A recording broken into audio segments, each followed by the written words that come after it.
culture and community-engaged design strategies into the process of equitable community planning and development. Yeah. And it's the big idea is that you bring artists to the table as partners, full community development. And so this is one thing that I've learned, and that I hope to pass on today. I stand in front of a lot of city councils, and I put forward policy that we develop with the community and really to get them forward in plans. And I know that first thing we have to do is we have to talk about it. It's just that they're not going to hear me if I don't. So I do. So we stand there and we talk about all the economic development opportunities that can come when working with artists and culture bearers and arts organizations. Next slide. But the thing that I've learned, and I'm still learning, is how to talk about you're going there, good for it. How to talk about the impacts that the arts can have. Because honestly, as a country, we don't have the language. I can't go in there into a city council and just assume that we're going to have this back and forth of what this is all about. And it's taken me years to learn to advocate for having artists and culture bearers at the table. So I hope to pass some of that along. So how to understand the practice. Go ahead. So before I get to talking about like how we talk about it, I think there's one step back. So go ahead. One more. Okay. I'm going to read this out because I'm not sure if you guys can see it back at the end of the table. But the thing that I learned, I'll tell you the story where this really hit. So one time we were in Austin and we had this big, huge public art grant where we were putting 5 artists and artist teams in each of the newly created council districts. We had an at-large system of local government, which was totally racist. And advocates had finally made for a place-based system of local governments. And we got this public art grant to put artists and artist teams in each of the new council districts to say, what is this about? And so we were working with teams from the different districts, and I had them all in a room like this, and I was talking to them, and I said, okay, what I need you guys to do is to come up with a community engagement plan, tell me what you're going to do and what you think the impacts are going to be. And they all looked at me with this big WTF right across their foreheads. They were like, we don't. The room was real warm. It got real cold real fast. Because I didn't know what they were doing. And what I've come to understand since then is that my world as an urban planner, my world of standing in front of the dais and talking with council members, is that there is a very traditional project-oriented planning. It is product-based. You know the outcome. And this is the thing that you guys all know from development processes. It's all decided way upstream what's going to happen. You know, by the time the project starts, proposals have been put in, budgets have been allocated. These outcomes, they are known, they're decided, and moving them, might as well move a mountain. Right. And so in this orientation, it starts with the outcome, and we all know this. Then you make the plan, then you make the timeline, and then you make the tasks, and you execute. And okay, good. We need some of that in our system. We need clarity, we need transparency, that's all good. But what if the outcomes are wrong? And that's where the artists are like these ninjas, because they come in and they say, we don't work like that. We don't know what the outcomes are going to be because we are process-based. And so we start with the question, not the answer. And then we think of an approach. And then we have this whole process of discovery, and then we'll tell you what the outcomes will be. And so next slide. Oh yeah, and I'm leaving these on the desktop, so you're welcome to take these slides and share them and do all that. Yeah, the next one. And so what that means for us, so when we bring artists on, it means we have to be bridge sitters. because we're working in really complex scenarios. You're gonna go and you're gonna stand in front of the dais and you're gonna say this project needs to be adopted.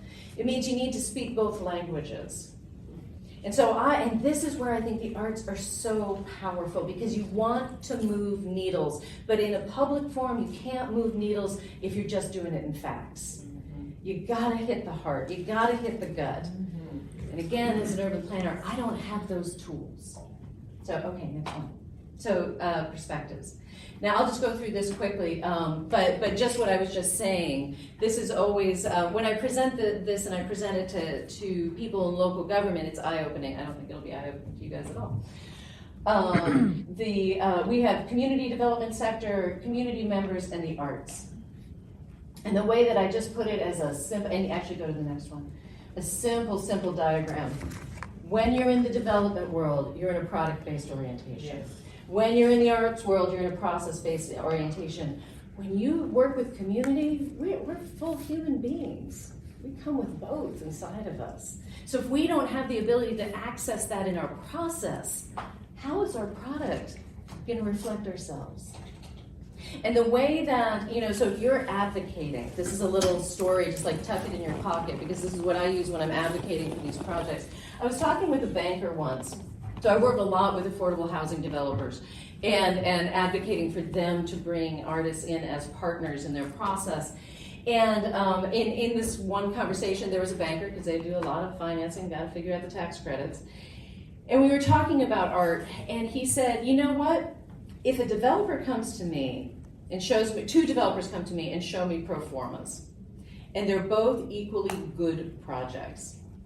If one of them has the arts, I know it's going to be great. And so I'm going to go with the one that has the arts. And so I pull that story out when I need to. Okay, so how to talk about the impacts. Okay, next slide. So 2 ways to talk about the impacts. One, just talk about the outcomes. Next slide. This is my cheat sheet. If you go online to creativeplacemaking.research.org, and again, these slides will be available for you. And it's a real simple, it's just www.creativeplacemaking.research.org.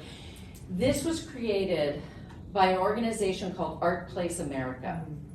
They were around for 10 years.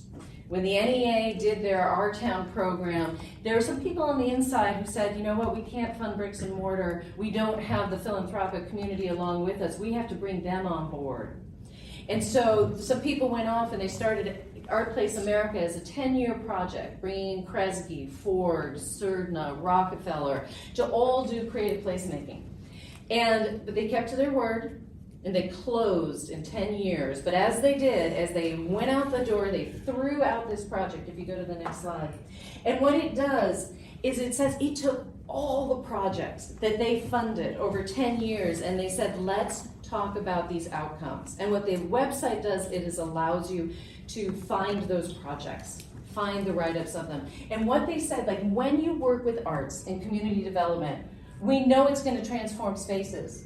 We know it's going to reflect community identity, but it gets deeper. When artists and culture bearers are there as partners, you are able much more easily to bridge differences, ensure cultural continuity, cultivate individual agency, have better collaborations, and advance overall well-being. These are all impacts that have been documented. And the thing the reason that I do this work and that I believe in it so strongly is because I know that there are also systemic changes that are possible. The ability, when artists are involved, all these networks get created and the resources start coming. They can imagine new approaches, make issues compelling. They can translate things that are just sometimes so hard to translate. And it can, and I'll talk about a project, begin to heal community trauma carefully.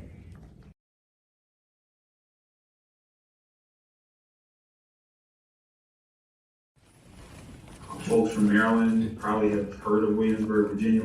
One thing that I did not know about Williamsburg, Virginia, or colonial Williamsburg, Virginia, is that at one time it was second only to Disney World in terms of visitation, so tourist visitation. So there's a a thirst and hunger for the knowledge that we have in our historic Black towns and settlements that could, say perhaps at Africatown in Alabama, bring a lot of tourist dollars. And you know, let's not pretend that we don't live in a somewhat capitalist society, and that if anyone should profit from our history, it should be us. Right? But we have to have something there for people to see.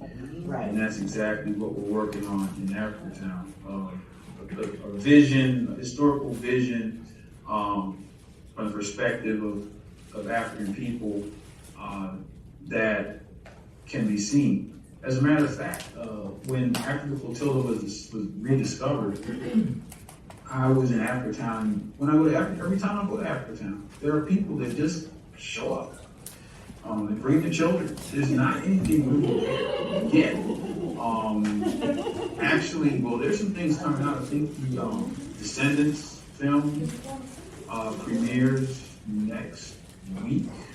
Yeah, next week. Yeah, absolutely. Next week, 22nd. I don't know if it premieres on I think it's Netflix. I think it's Netflix. But yeah, so there's that, and then the Heritage House, an actual brick and mortar site, opens in Africatown, I believe, in January. So it started. There are exciting things coming. But we need to do maps and visualizations to bring that on. Another case study, this is in right there in Houston, Texas, in the Pleasantville community, in the ACTS organization. So in this case, we use asset mapping to assist the community in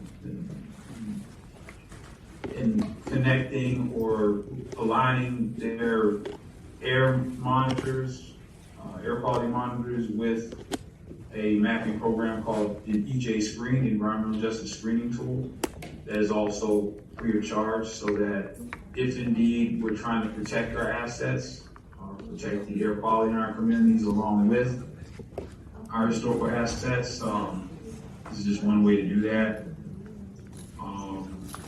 Here's just again, Overtown community in Miami. Worked with an organization called Girl Trek to do the community walk through there. And then this is what happened afterwards. So we created the asset map, and then I believe Catalyst Miami and other organizations converted that map into a virtual tour that is driven by QR codes. So you can go there right now and take your mobile device, scan that QR code, and get not only full history of some of the exciting sites that were there that were created by Black people, sustained by Black people, including, I believe, that X-ray building I talked about. This is the asset map, or the historical map, is not meant to be an end. It's meant to be a beginning to doing a lot more things moving forward. So this is one of the more exciting things. In fact, I didn't even know that they had created a virtual tour until I was in Overtown, and I saw one of these placards, not this one, it was another one, and when I read the text, I said, wait a minute, I wrote that. I didn't realize that that's what happened. So that's great that happened, beginning with the asset map. And as you can see, the asset map, very low tech, pen and ink, walk in the neighborhood, and you can start from there and end up with something very, very prominent in terms of sharing your community's history. And I believe what's going to happen next in Overtown is the oral history of the elders going to be added to some of these sites. When we first brought the story map out, some of the elders in the community said, oh, those aren't all the sites. There's this, there's that, there's the other. So why not have people who actually live the history? You can hear their voices as you walk through or tour your community, either in person or virtually. Also from Houston, I work with the Air Alliance Houston organization, do community-based mapping in order to place air quality sensors. This work is continuing, so this is just another way of, I actually got to, finally, after a year and a half of going nowhere, I think Houston, because of the pandemic, I think this was one of the first places I got to go, was to visit the place where I'd been working virtually with Airlines Houston for a year and a half. And so, being on site in Cashmere Gardens, and actually seeing how close the residents are to some of these facilities was really eye-opening for me. Even though I've been to Houston many times, I've never never saw the real proximity of people's homes to some of these facilities. And so, again, getting young people involved. Here's Juan Flores and his son, and we took about literally 4 minutes to get this air quality sensor installed, thanks to the assistance of the young 19-year-old who got it connected to the map. So these purple air sensors connect directly to maps, so you can actually see your air quality on a local level. And in fact, in Nashville, we have a flag program, whereas if the air quality in the neighborhood is bad or red, but the regulatory monitor says everything's okay, we can actually put up a red flag at the community center so that parents of asthmatic children can maybe perhaps keep those kids indoors or not engaging in athletic activity during those times. And then there's actually a dashboard of all the air monitors that's being worked on by Airlines Houston. So all kinds of air quality monitors. So this is just another form of community-based mapping. In this case, air quality sensors, just showing that all that's available that can be made available to the public and your own citizens. So the same way that we can make a map like this of all air quality sensors in Houston, we can make a map of all major historical Black assets in historic Black towns, literally throughout the country. Just doing this with this exact same methodology.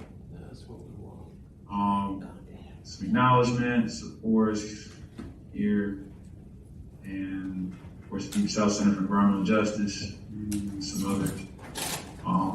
More acknowledgements from, and that list of names there, those are my students from my urban geography class that created that first map in the summer, last summer. It seems like a million years ago.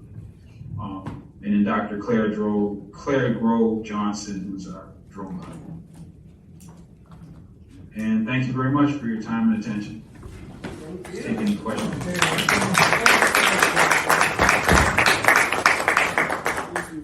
An illegal ship that actually went to Africa after the transshipment of African people was banned, kidnapped about 110 individuals and attempted to bring them to Mobile, Alabama from West Africa in the area around Benin. And the Africans were released in about 1860 in what is now Mobile, Alabama. And of course, they were completely dissociated from African people who were here because they had been enslaved at this point for several generations. And, yes, the documentary will be on Netflix next week. It's called Descendants. They'll do a much better job than I'm doing right now. But what was significant about Africatown is after emancipation, these individuals who had known what it was like to be free started to build, buy land, built a school that's still there. And so that history was kind of lost until the flotilla was rediscovered a couple of years ago. And so now there's all this tension, and so we're trying to create a historical site for heritage tourism there in Africatown that will keep those resources in the community, and especially keep those resources in the purview of the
Your destination is on the left. Hey y'all. Hey. Project Grow Houses. So we were founded in 1993 by 7 Black artists that were living and working in Houston, and they wanted to use art as a resource for community, right? So it begins with our row houses here. So these were built in the 1930s, but by the 1990s they were abandoned and they were set to be destroyed. But our founders came together and they understood that these houses had a cultural significance and deep history, and that was by the work of an artist named John Biggers. So John Biggers, yeah, he's an amazing mid-century artist. He passed away in like the 1970s, but not before founding the arts department here at Texas Southern University. And when he was born in a house like these in North Carolina, and when he came to Houston, seeing them again, he was curious and researched and traced the origins of this architecture style back through New Orleans, Caribbean, and to Western Africa. So these houses have a lot of intention, and they're part of the African diaspora. Do you know what part of Western Africa? People connected them to the Yoruba people. Yoruba, yeah. So People. yeah, yeah. In fact, a lot of folks know them as shotgun houses, which we don't really like because it's connected to a lot of like our difficult history, right? Violence. Yeah. So we have found sources that explain that shotgun is the creolization of the Yoruba word shogun. Yes. Meaning house of God. So it's just like a game of telephone, shogun. Meaning. Can you repeat what you said? I missed Oh, it from sorry. So yeah, it's, you know, people say shotgun, right? Right. That indicates that the front doors and the back doors line up, and when your doors line up, a cross breeze comes and pulls the house down. That's intention. Right. People also, we have found sources that explain that shotgun is a creolization of the word shogun, Okay. which is the Yoruba word for house of God. House of God. Okay, that's what I Yeah. missed. Oh Okay. yeah, sorry. Okay. Wasn't sure which part, so I was like, Yeah. let me just give it all again. Hey, welcome. So, you know, his work, his life and legacy inspired the next generation of artists who were our founders to now know their history and know the beauty of these houses and the intention. That intention really is to foster community. They're about 500 square feet. And in the 1930s, there were multi-family homes, so 2 to 3 families per house meant that a lot of living was done outside on our front porches, which connect you to the external. And in the backyards, there were never fences separating houses. It was always this shared space. So that made for a community that, you know, if you're a child, your friend lived right next door, and y'all were always like together. And also parents were able to share resources, eyes, you know, and Babysitting. yes, and that history is still, yes, the village, exactly. It takes Like, a village to raise a child or something like that. so, you know, you're sharing these resources and this architecture.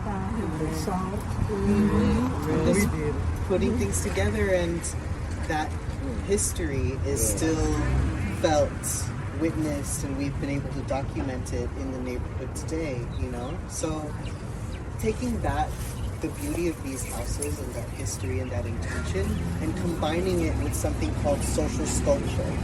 So social sculpture is a term coined by Joseph Beuys, who is a German artist. He came up with this idea in the 1960s.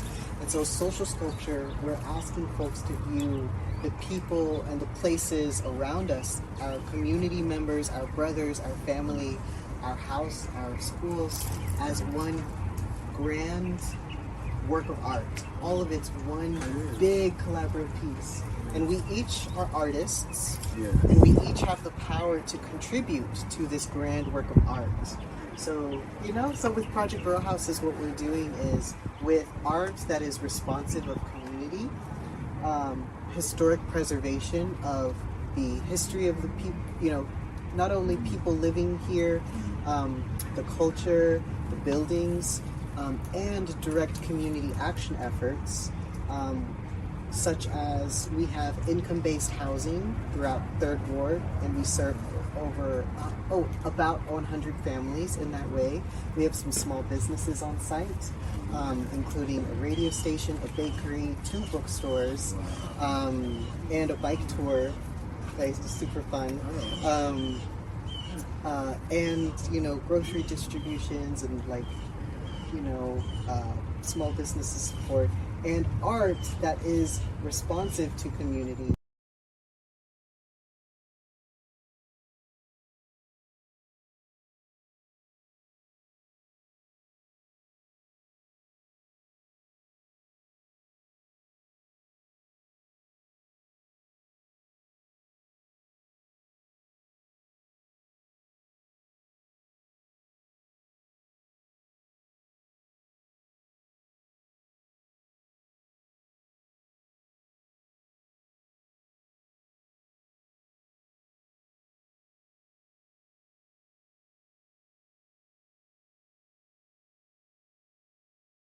So I'm the Historic Research Director for the Yates Museum.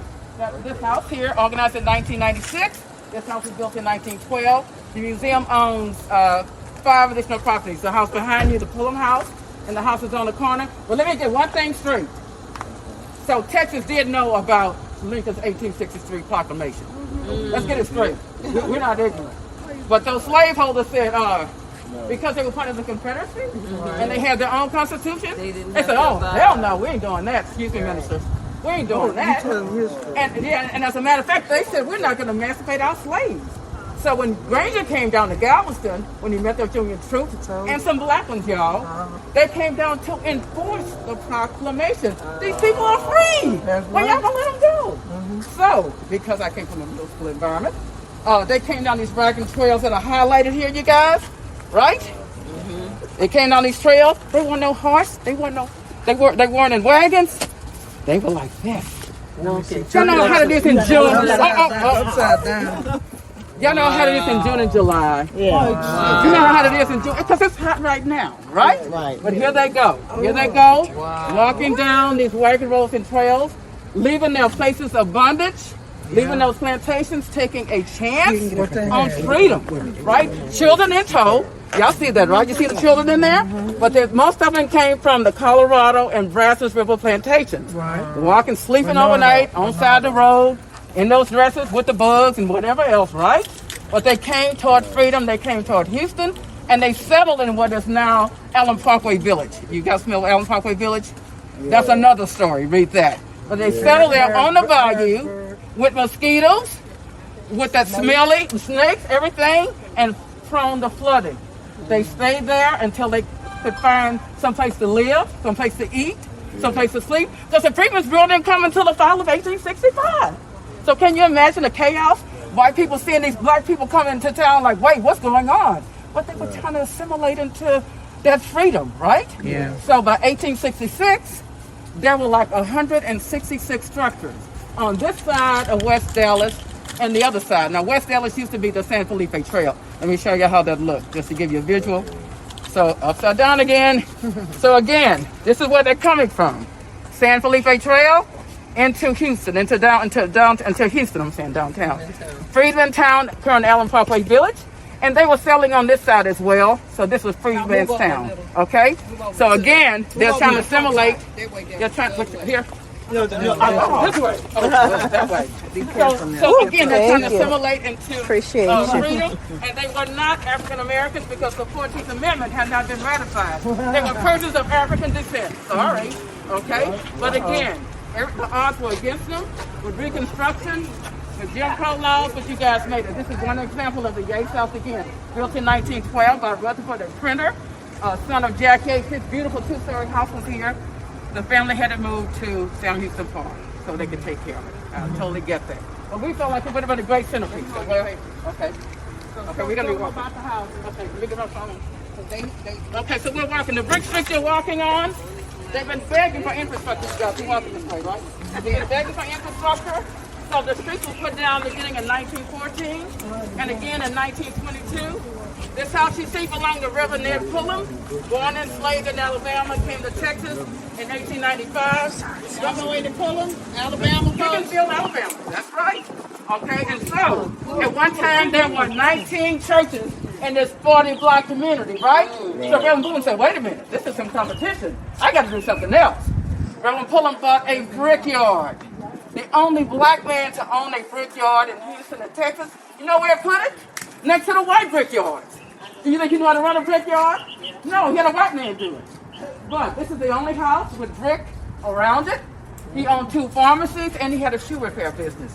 He was trying to start a gin and they shut him down. But again, this is elegance, and they built their houses to mimic their white counterparts. Because guess what?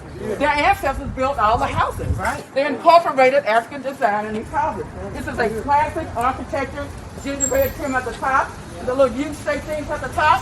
That's African motifs to represent scales from the ocean. Okay? But again, you guys, when we get it, it's going to be a house for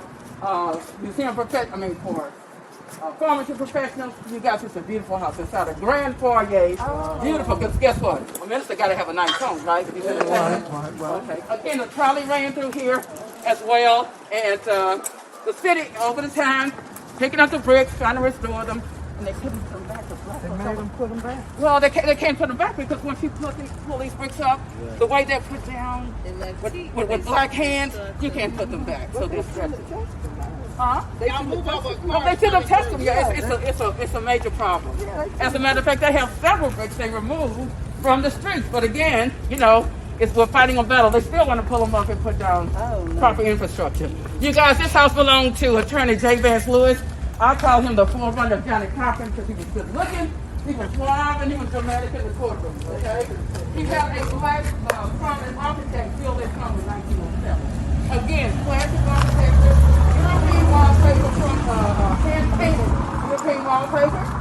Grand foyer entrance as well, plumbing. In 1907, the man had it going on. As a matter of fact, he bragged about how good he was in the city directory. Okay? He called this house Van's Court. So again, the trolley came through here and stopped, so if you needed a lawyer, Delta trolley, go see J. Vance Lewis. That's all you got to do. The house next door belonged to his wife's grandmother, Isabella Sims. This house was built in the late 1890s. The taxes go up, they can't stay here no more. They gotta move. So the city is all about money. Black mayor or not, I ain't taking it back. Okay. Yeah, so, Question for Deborah? yeah. Comments? I do have a card. I'll bring it with me. So, Tony, y'all gonna drive back down there? Yeah, we're going to the library. Okay. Deborah will be there to meet Okay. us and get you some meat. Okay, so when you guys drive back, I want you to look to the right. You'll see a shotgun house. The museum owns that. So shotgun is African for kill gun, which means God talent. It does not necessarily mean you can stand there and shoot a gun. It's African architecture that came from Africa to Haiti to here, to Louisiana. So shotgun is shotgun. Okay? So we don't talk about shooting guns on the hallway. We're talking about the importance of African architecture. Okay? The other structure is a barbershop, one of the earliest barbershops in this community. And somebody, when you see how small it is, somebody lives in that structure. Yes. They cut hair and live there. I can change my mind in that structure. It's so small, so tiny. But when you guys pass by, take a gander at it and look at it. So again, the museum owns this structure, and the 2 structures on the far right till you get to the Gregory Library. Okay? Okay. we'll entertain a motion to express our sincerest appreciation to Deborah, the lady who got away with cursing out Tanya, and she's still alive. So we share with seriously expressing our appreciation. Entertain a motion. Moved and second by everyone. All in favor of the motion, give the sign of aye. Aye. Well, I love this group. Trying to tell you, wherever she goes, I want to go. I love what you guys are doing. So I love you guys. You're not a member. Chair will entertain a Well, motion. she made her member. Thank you. And she specifically said that she needs financial support. That's what I'm listening. Add her to the list. Yeah. Thank you. He's trying to make you a member. Okay, all right. Go ahead. Deborah, what we're about, we're the Historic Black Towns and Settlements Alliance, an organization that has three basic goals. We call them the 3 Ps: to preserve, protect, and promote our African American history, our rich history. That's what we stand for. And we'd love to have you as a member of our family. Oh, thank you. Put you in our network. What we try to you. do is help identify funding for our members and their organizations. And so we'll entertain a motion to have Deborah join us as a member of the HBTSA family and the World Conference of Mayors as well.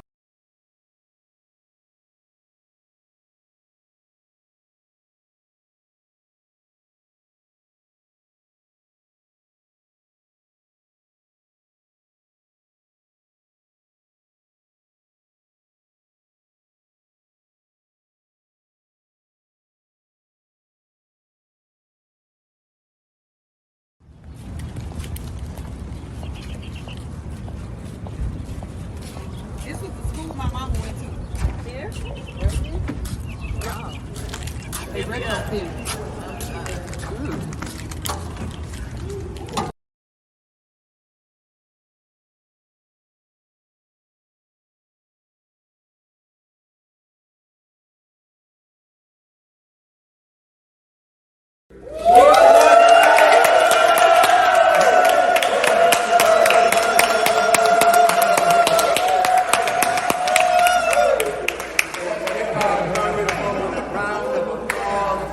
This lady not only fights for Houston, but for the whole nation and the world. Particularly how she stood up against the January 6th attack on our Capitol, and just in general, during the impeachment of Donald Trump. I mean, she has been American Congresswoman. Oh my God, we love you. Yeah, we last marched together in Selma. That's right. That's right. But these are members of the World Conference of Mayors and the Historic Black Towns and Settlements. And we've seen all of Houston today. Yeah, I love it. Tanya DeVos, come on up. She's the one who worked so hard to organize all of this. And we're going to make it.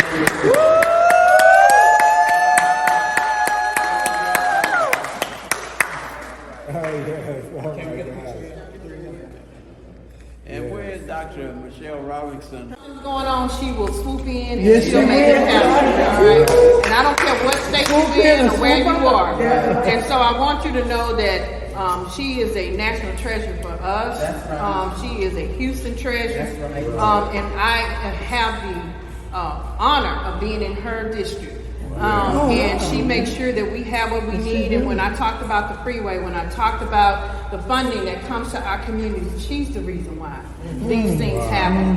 So you have to know how to work with your elected officials. They can't do it all. But what you can do is you can help them by giving them what they need in order to do what they need to do here in this state, but also on Capitol Hill.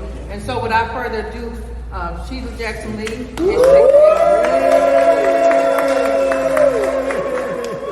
Well, it is my honor. It is my honor to be with the World Conference of Mayors and to be here to welcome you and to be able to tell my boss.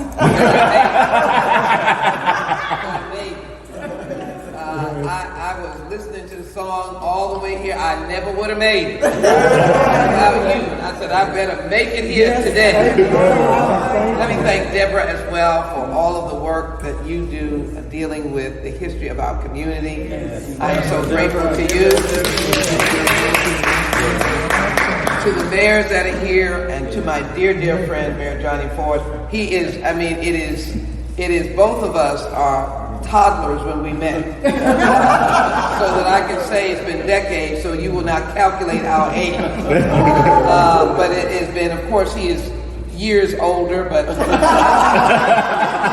was 2, he was 10. I was 2. But this work that he has crafted by bringing you all together is stupendous work. It is. I am glad that you're in what we have tried to preserve in the historic. This was Freedmanstown. This was Logan's Run. There's so much history here. This is where the cobblestones are here. The bricks that were laid by freed slaves. Bethel Church that almost burned down, that now we have remained as a framework. But as you can see, even in the housing design, it is only because of the community here that has fought to make sure that we can at least frame anything that is rebuilt to come in the framework of our ancestors. But what do I want to say about the black spots, the black places, our history? It is if we do not preserve it. I am entrenched in our history. I'm entrenched in the slave narratives that explain what it was like to pick cotton and to get up at 3 in the morning, not be partying until 3 in the morning, tipping into the house at 3 in the morning, but actually getting up for the master to tell you and to beat you when you could not understand how much he wanted you to make by the end of the day. I read a slave narrative and she indicated, beat me when I asked the question about how much did I need to bring in, and if I didn't bring in, I got beat again. We don't sense that kind of history, that we should touch and anoint those places that these folk walked. And they're all in your respective cities and towns, villages, urban and rural. They are all precious in his sight. And that is why I have no shame in the United States Congress to have pressed for 10 years. 10 years. I love Opal Lee. She is the grandmother. I'm the godmother of Juneteenth. Because it's our legislation. The girl from Texas, the 18th Congressional District, that wrote that legislation, introduced it, and it became law when the President of the United States signed it.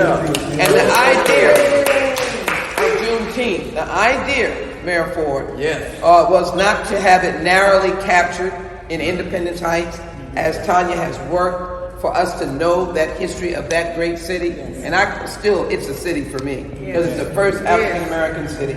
But it is, that holiday is not for folk, well, I don't like that, they're drinking soda pop. No, you are narrowly thinking. That holiday is an expansive holiday for cities that are led by black mayors across America and others to be able to put on the biggest extravaganza, to bring in economic dollars, engine. You can create whatever you want. That's a holiday for your people. You can make it. You can go from banquets to sales to selling cars to parades, all driven. You can make your city a destination site. You can say there will never be a bigger Juneteenth than at so-and-so city, led by Mayor so-and-so. You can have people coming down. I can assure you, you watch it, my friends.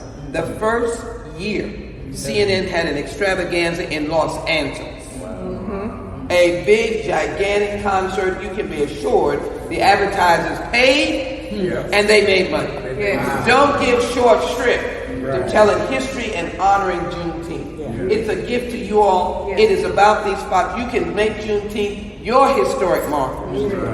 Then our grave sites must be honored and cherished. Because so many of them were there and we ran over them. The weeds grew. We didn't know they were there. And I'm grateful to the communities that get up and clean those graves.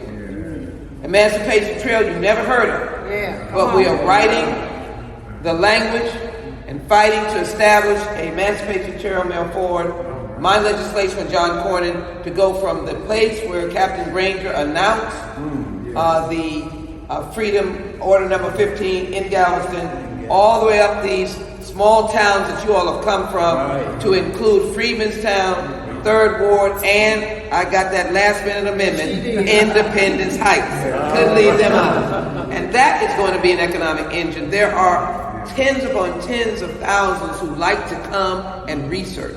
They'll spend money, they'll be in your hotels. Make your cities, mayors, make it a research place. Find something historic so that the anthropologists will come, the big universities will come. Oh, we've got to get down to Mayor Ford's town. Yes. We've got to get to Tuskegee. We know that. We've got to get down to this town and that town that you are mayors of. Yes. Make your own history that is real and truthful. Yes. Yes. And so my final point, this is the historian of Booker T. Washington. I keep looking at her. Lane is clearly a historian, and Booker T. Washington, a historic department. Put your buckets down. I kind of tell people that you have to understand the synergism of W. Du Bois and Booker T. They were two peas in a pod. They were collaborators. They knew that ones who could not do more than put their buckets down and work with their hands were as deserving as the talented 10. And so Tuskegee, thank you for lifting them up to be millionaires because they took their hands and they built. Just think if we had gotten 40 acres and a mule, my friends, we would have been conglomerates. We would have got that 40 acres and we would have maximized it to 200 acres and you would not have seen it. So my bill, John Conyers, your dear friend, introduced it in 1989, 1 year after the American Civil Liberties Act that compensated the Japanese, rightly so, that were interred in World War II. Interred in World War II. We supported that when the civil rights community. I was not in Congress. I was a baby way back. And so that passed. Reagan signed the bill. 1989, John introduced H.R. 40 acres and a mule. The commission to study slavery and develop, we modified it, we amended it, and developed reparation proposals. Do not put your bag on your hand talking about, oh, we're not going to get, no. Take the analytical analysis that I've looked at, and the trajectory of your slavery is penetrating into your community today. In health, psychology, sociology, and wealth. Today, a family of 4, average African American, 17,000, to an Anglo family, a white family of 177,000. I don't have a grudge. I'm not angry. I'm just busy to be able to look at the systemic response in healthcare, in keeping HBCUs open, in dealing with research in our institutions, in housing, in taking away the barriers to young families getting housing in our neighborhoods. I have written the chairman of the Federal Reserve, and I think it's a darn good letter to Chairman Powell. I said, you are hurting my people with raising the interest rates.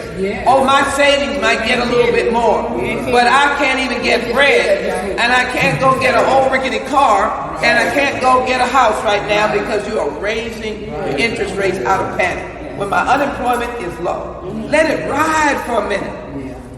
Let it just ride for a minute. I know, but no one is going to see interest rates rise and bread going down. I can assure you. So if you are letting my money be less because I can't rehab my house or I can't buy another house or the interest rates are too much on a loan for my small business, then I'm not being helped. But that's the wealth that we have to address, and now we're in this mix, and you can be assured our wealth divide is even more. So the idea of this commission is to assess analytically with the kind of research that says what has been the impact today. What happened to the GIs who never got the GI Bill because they went south and they didn't have it? What happened to the domestic workers who never got Social Security under Franklin Delano Roosevelt? You have to understand. And so you inspire me. I simply want to say that I'm entrenched in this thing called history and who we are. And I believe it is a benefit to America when we lift our boats. Their boats are obviously riding. And when we tell our stories, when we tell our truth, it is a truth that America needs to restore and heal and repair. So I need your massive support on H.R. 40, the Commission to Study and Develop Reparation Proposals. We're asking the President, Mayor Ford, to write an executive order so that we can get it done, because we have the votes in the House, but it is challenging in the Senate. And many of you should look up Senator Tuberville, who made the most ridiculous statement. And you should all tweet about it. Because it insults all. And he put the word BS in the middle of maligning what reparations are. How dare he? And so I'm going to end. You got dinner or you're going to dinner. I just simply want to say I had to get by here. I was at my office and I said, which I'm right here downtown, getting ready for the next level of places I have to go. But I said, I've got to go to see all of you and to welcome you to the 18th Congressional District. This is still in my district. Historically, from Barbara, Georgia, went to church here at good old Missionary Baptist Church, kind of relocated, but the heart of the family is still here. And this is in my DNA, Freedmanstown, 4th Ward, and you are honored us at the Gregory Lincoln School, which I provided $2 million to get it off the ground. And I am excited at what they have done. Along with Republican senators, so I get with anybody to preserve our history. I love you all. I'm so honored to be on board. It is an honor.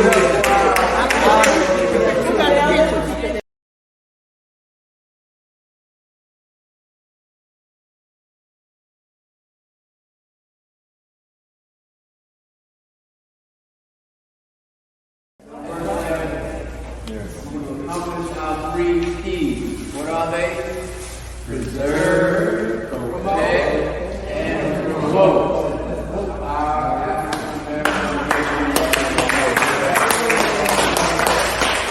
And there's a lot of money out there. Federal government, state government.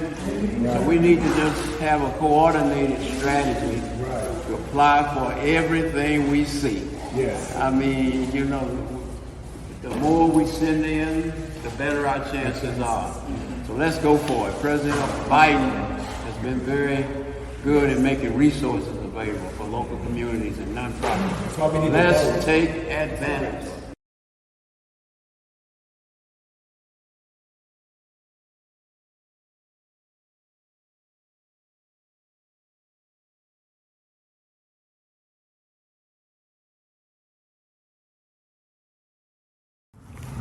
This session emphasized how important it is for us to carry out our mission, and that is to preserve, protect, and promote our African American history and heritage.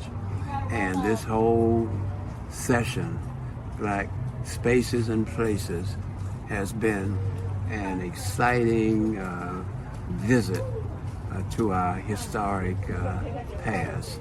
So I'm excited about it. I want to commend the committee for putting together a great program. And to our younger generation, just remember the struggle, the blood, sweat, and tears shed in yesteryears by forefathers who made it possible for our younger people to enjoy the liberty and the freedom that they enjoy today. But the struggle goes on, and my message to the younger people: we are going to hand off the torch to a new generation. You must continue to carry on where we've left off.